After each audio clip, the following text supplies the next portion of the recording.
Good morning students, how are you all? I hope you all are fine. So this is your Hindi class. Today we will read chapter number 2 of your Hindi class 6 वर्ण विचार। बेटा इसे phonology भी कहते हैं English में। वर्ण भाषा की सबसे छोटी इकाई होती है जिसके और टुकड़े नहीं किए जा सकते। वर्णों के समूह को क्या कहते हैं बेटा? वर्णमाला। अब हम वर्णमाला पढ़ते हैं। वर्णमाला में देखिए बेटा आपके कितने वर्ग होते हैं? क वर्ग, च वर्ग, ट वर्ग, त वर्ग और प वर्ग। क वर्ग में देखिए बेटा जैसे क ख ग घ ङ, च वर्ग में च छ ज झ ञ, ट वर्ग में ट ठ ड ढ ण ण ण और त वर्ग में त थ द ध न, प वर्ग में प फ ब भ म, फिर उसके बाद य र ल व और श श स ह। अब हमें बेटा सबसे इम्पॉर्टेंट है इनके उच्चारण स्थान जो आपने इस कक्षा में पढ़ेंगे, वो बहुत इम्पॉर्टेंट है कि इनका उच्चारण होता कैसे है। तो ये आप बेटा खुद से फील करेंगे। जैसे आ विसर्ग क ख ग घ ण। कंठ और जीभ का निचला भाग जो होता है उससे इसका उच्चारण होता है, जिसे बोलते हैं कंठ्य। उसके बाद आता है हमारा च वर्ग और ई स्वर। ई छ छ झ झ य और श। इसका उच्चारण बेटा कहाँ से होता है? य और श। तालु और जीभ, तो इसे बोलते हैं तालु। तालव्य भी बोल सकते हैं हम इसे, तालु। ठीक है। उसके बाद आता है हमारा र, ट ठ ड ढ ण और ढ और ढ और ड और ढ और र और श। इसका उच्चारण बेटा कहाँ से होता है? मूर्धा और जीभ। ठीक है, इसे बोलते हैं मूर्धन्य। मूर्धन्य, ठीक है, मूर्धा और जीभ। उसके बाद आता है हमारा बेटा त थ द ध न, ल और स। दांत और जीभ, इसे बोलते हैं दंत्य। इससे हमारा उच्चारण होता है उ प फ ब भ म, दोनों होठ। तो इससे उ और प फ ब म दोनों होठ से हमारा उच्चारण होता है ओष्ठ्य। उसके बाद ए कंठ तालु और जीभ, कंठ तालव्य। ए का उच्चारण होता है आ ओ, कंठ जीभ और होठ कंठोष्ठ्य। इससे हमारा उच्चारण होता है कंठ और ओष्ठ को मिला के, कंठ जीभ और होठ को मिला के आ और ओ का उच्चारण होता है। उसके बाद व का उच्चारण हमारा बेटा दंतोष्ठ से होता है। दांत जीभ प्लस होठ, दांत जीभ प्लस होठ जब मिलते हैं तो व का उच्चारण होता है व। ठीक है, तो ये हमारा बेटा उच्चारण स्थान है जो कि आपको लर्न करने हैं। दीज आर बहुत इम्पोर्टेंट, बहुत इम्पोर्टेंट है ये। ठीक है, उसके बाद हमारा आता है बेटा वर्णों के उच्चारण के आधार पर इन्हें 3 भागों में बांटा गया है। स्वर, ठीक है, तो हमारे जो स्वर हैं वो कितने टाइप के हैं? स्वर जो हैं हमारे 3 टाइप्स के हैं, ह्रस्व स्वर, दीर्घ स्वर, प्लुत स्वर।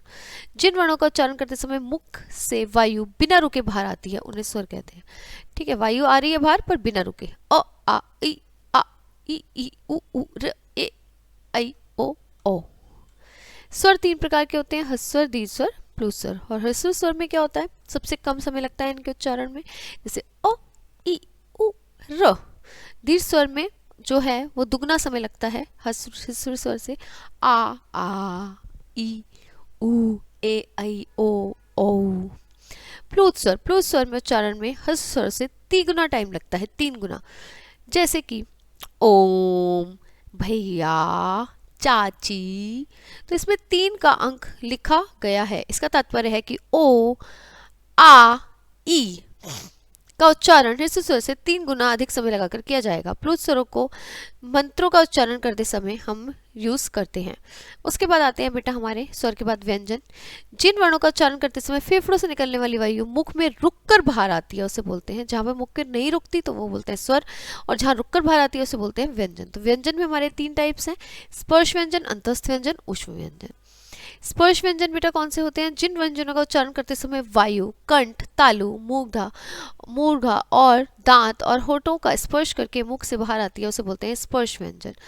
जैसे क वर्ग, च वर्ग, ट वर्ग, त वर्ग और प वर्ग, ये हमारे स्पर्श व्यंजन है। स्पर्श व्यंजन और उसके उच्चारण स्थान हैं, जैसे क ख ग घ ङ कंठ से होता है, ट ठ ड ढ ण मूर्धा, प फ ब भ म ओष्ठ, च छ ज ज इया तालु, त थ द द न दांत। अंतस्थ व्यंजन कौन से होते हैं? जिन व्यंजनों का उच्चारण स्वरों और व्यंजनों के मध्य होता है उसे बोलते हैं अंतस्थ, जैसे य र ल व। ये 4 हमारे अंतस्थ व्यंजन है। और जिन व्यंजनों का उच्चारण करते समय वायु मुख से टकरा कर ऊष्मा गर्मी से उत्पन्न करती है उसे बोलते हैं ऊष्म व्यंजन, जैसे श श स ह। संयुक्त व्यंजन कौन से होते हैं बेटा? ये हमने पढ़े थे पिछली कक्षाओं में भी, श त्र ज्ञ श्र, जो 2 व्यंजनों के मेल से बनते हैं, जैसे क धन श श, क्षमा क्षत्रिय वाला, त धन र त्र त्रिभुज त्रिकोण वाला, ज धन य ज्ञ ज्ञानी और विज्ञान, श्र शोधन रो श्रमिक और परिश्रम। उसके बाद आते हैं बेटा हमारे द्वित्व व्यंजन।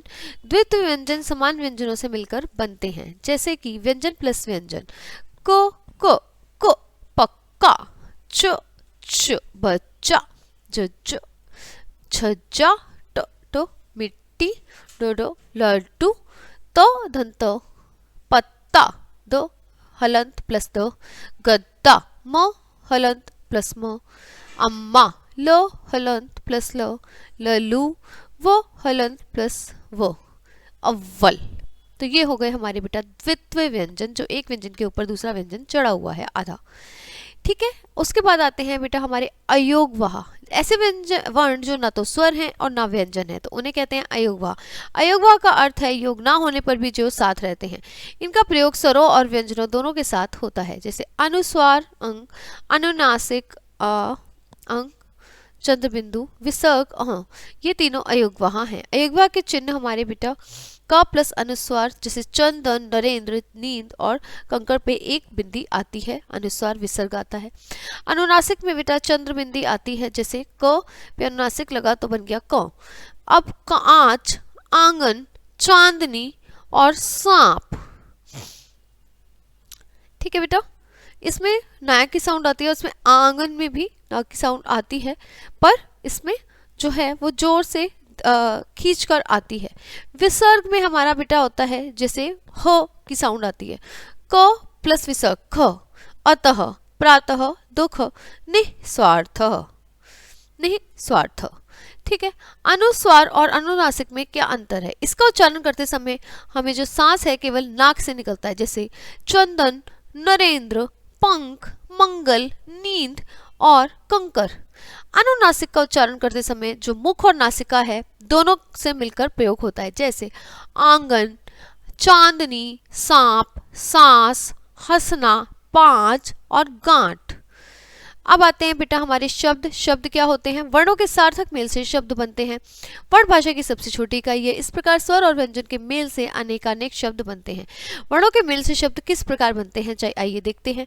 द्रग, द धन र धन ग धन अ, द्रग। ड्रामा, ड धन र धन आ धन म धन आ, ड्रामा। प्यासा, प धन य धन आ धन स धन आ, प्यासा। क्षत्रिय, क धन श। ठीक है बेटा, देखिए सबके जो मेल हैं वो अलग अलग हैं। जैसे सबसे पहले ये संयुक्त व्यंजन है तो पहले क धन श बन के श बनेगा। ठीक है, फिर इसमें अ भी छुपा हुआ है तो अ निकालेंगे बाहर। फिर उसके बाद त धन र बन के त्र बनेगा, और इसमें हमारी ई की मात्रा है तो ये ई की मात्रा निकालेंगे। फिर य में ऑफ कोर्स अ तो हमारा सब में छुपा ही होता है, अ से अनार की मात्रा, जिसकी कोई मात्रा नहीं होती पर ये सब में विलुप्त होता है। ऐसे ही व में ई है, वि, ज्ञान, ज्ञान अगेन संयुक्त व्यंजन है, ज धन इय और आ की मात्रा ये रही, और फिर न में न धन अ। ठीक है, ऐसे ही श्रमिक में पहले श धन र श्र बना, फिर अ निकाला बाहर, फिर म और ई की मात्रा मी, फिर क और अ क। स्त्रियां, आशीर्वाद, विद्वान। स्त्रियां स धन त धन र धन ई धन य धन आ, आशीर्वाद आ धन श धन ई धन र धन व धन आ धन द धन अ, आशीर्वाद। विद्वान, व धन ई धन द धन व धन आ धन न धन अ, विद्वान। श्रृंगार, श धन र धन अंग धन ग धन आ धन र धन अ, श्रृंगार। तो विचारों के आदान प्रदान के साधन को बेटा भाषा कहते हैं। वर्ण भाषा की वह सबसे छोटी इकाई है जिसके और टुकड़े नहीं किए जा सकते। स्वर को 3 भागों में विभाजित किया गया है, हिस्से स्वर, दीर्घ स्वर, प्लुत स्वर। व्यंजन को 3 भागों में विभाजित किया गया है, स्पर्श व्यंजन, अंतस्थ व्यंजन, ऊष्म व्यंजन। ऐसे वर्ण जो ना तो स्वर हैं और ना ही व्यंजन, उन्हें कहते हैं अयोगवाह। अनुस्वार, अनुनासिक और विसर्ग, ये तीनों बेटा हमारे क्या हैं? अयोगवाह। ठीक है, तो ये हमने अभी इस चैप्टर में सीखा।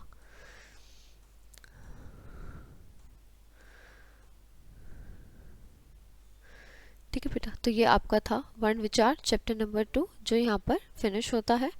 ठीक है, अब हम आपको मिलते हैं नेक्स्ट क्लास में विद अ न्यू चैप्टर। तब तक के लिए bye bye, have a nice day students, bye.